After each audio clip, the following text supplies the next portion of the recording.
Assalamualaikum warahmatullahi wabarakatuh. Anak-anak, insya Allah pada video kali ini Ustazah akan melanjutkan penjelasan di subtema 2 pembelajaran 2. Perhatikan dengan baik ya. Nah, sebelumnya kita sudah belajar tentang pertumbuhan dan perkembangan manusia. Pernahkah kalian berpikir mengapa tinggi tubuh kita bisa bertambah? Yang awalnya dari bayi, kemudian kita bisa menjadi tinggi atau kita memiliki otot yang kuat. Nah, ternyata itu semua karena makanan yang kita makan. Oleh sebab itu, tubuh kita itu dapat tumbuh dengan baik jika kita mengkonsumsi makanan bergizi dengan cara seimbang. Artinya tidak berlebihan dan tidak kurang. Apa sih makanan bergizi? Nah, makanan bergizi adalah makanan yang mengandung karbohidrat, lemak, protein, mineral, dan vitamin yang dibutuhkan oleh tubuh agar tetap sehat dan tumbuh serta berkembang dengan baik. Artinya, makanan yang bergizi itu tidak dilihat dari enak atau tidak enak makanannya, tapi dilihat dari kandungan-kandungan yang terdapat dalam makanan itu. Nah, apakah selama ini kita sudah makan makanan yang bergizi? Ayo kita lihat dan kita cek makanan yang bergizi itu seperti apa saja.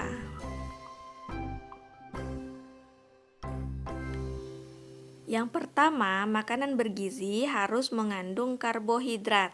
Karbohidrat ini berfungsi untuk penghasil energi atau tenaga dan memberi rasa kenyang. Zat karbohidrat banyak terkandung dalam beras atau nasi, kemudian jagung, sagu, tepung terigu, dan umbi-umbian seperti kentang, ubi jalar. Nah, makanan yang mengandung karbohidrat ini disebut juga dengan makanan pokok karena makanan ini menjadi makanan utama yang dibutuhkan oleh tubuh kita agar terasa kenyang dan dapat beraktivitas.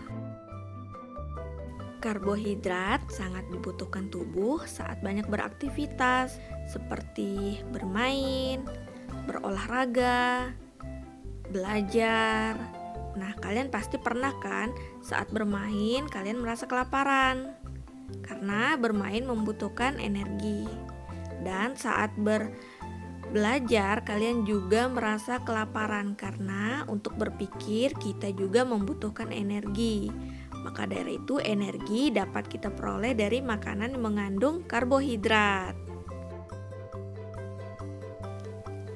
Yang kedua, makanan yang bergizi harus mengandung lemak. Nah, lemak ini berfungsi sebagai sumber energi cadangan dan melindungi organ di dalam tubuh. Wah, ternyata lemak tidak selalu buruk ya. Kita bisa lihat organ tubuh kita bisa tersusun rapi jika dilindungi oleh lemak. Sumber lemak dibagi menjadi dua. Yang pertama, lemak hewani. Lemak hewani ini berasal dari hewan seperti telur, mentega, susu, keju, dan daging. Sedangkan lemak nabati yang berasal dari tumbuhan itu bisa diperoleh dari kacang tanah, kelapa, kedelai, dan buah alpukat.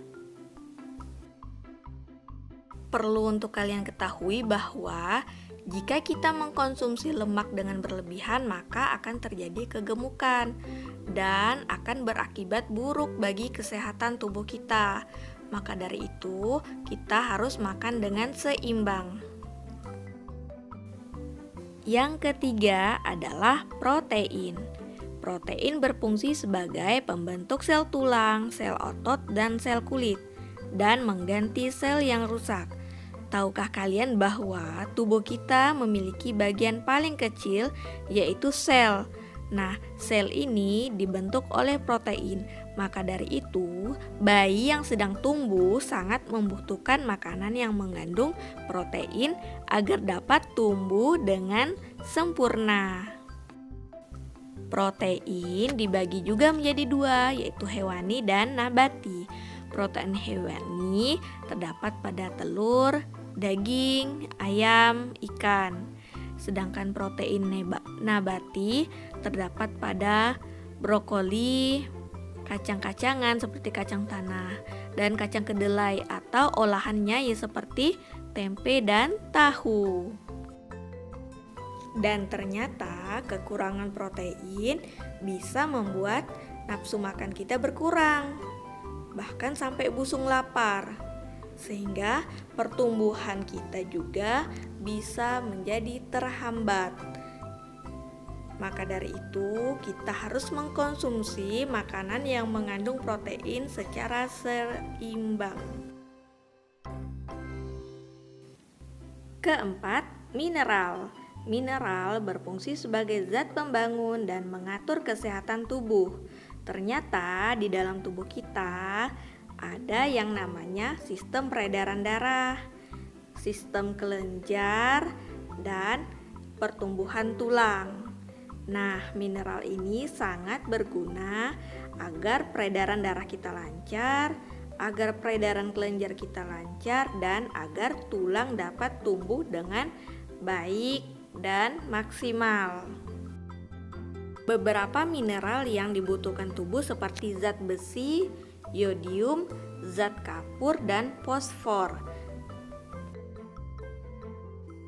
Makanan yang mengandung mineral banyak kita temui pada daging, hati, sayuran hijau, dan banyak lagi seperti daun kelor, kangkung, kemudian ikan, kakap, bayam, melinjo, kedelai, kacang merah.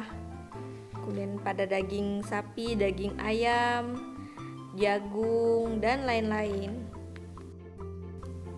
Jika kita kekurangan mineral, bisa menyebabkan beberapa penyakit seperti anemia atau kekurangan darah merah, pembengkakan kelenjar di leher atau gondok. Bisa juga kita sakit gigi karena kekurangan mineral dan pertumbuhan kita terganggu, kita tidak bisa bertambah tinggi. Kelima, vitamin. Vitamin berfungsi untuk proses metabolisme dan pemeliharaan kesehatan tubuh. Di tubuh kita ini tentunya terdapat beberapa organ yang sangat membutuhkan vitamin agar bisa berfungsi dengan baik dan tetap sehat. Seperti mata, tulang, kulit, kemudian rambut, dan lain-lain.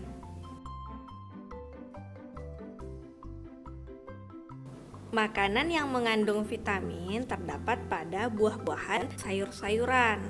Oleh sebab itu, kalian harus sering-sering mengkonsumsi buah-buahan dan sayur-sayuran agar vitamin di tubuhnya terpenuhi.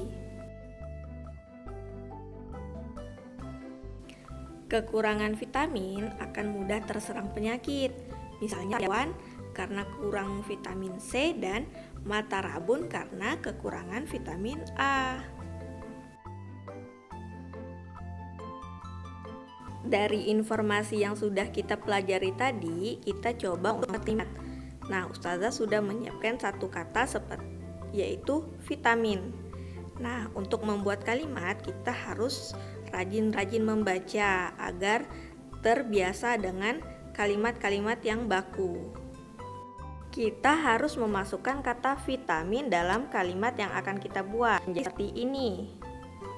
Buah wortel dan pepaya mengandung vitamin A. Nah, ada kan kata vitamin di dalam kalimatnya? Jadi seperti itu ya.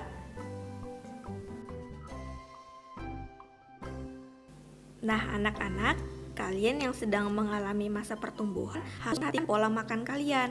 Makanlah dengan teratur dan memakan makanan yang bergizi dan harus yang halal agar pertumbuhan kalian bisa menjadi optimal, terhindar dari berbagai macam penyakit. Hindari makanan yang mengandung pengawet. Dan ingatlah pesan Rasulullah, janganlah sekali-sekali salah seorang di kalian minum sambil berdiri. Apabila dia lupa, maka hendaknya dia memuntahkan. Hadis riwayat Muslim. Sebagai anak yang soleh dan soleha, kalian pasti sudah tahu ya cara adab makan yang baik dan benar. Harus mencuci tangan sampai bersih, kemudian membaca doa sebelum makan, memakai tangan kanan, dan mengucapkan alhamdulillah sesudah makan. Sekian penjelasan dari Ustazah, semoga bermanfaat, mudah-mudahan bisa dipahami. Assalamualaikum warahmatullahi wabarakatuh.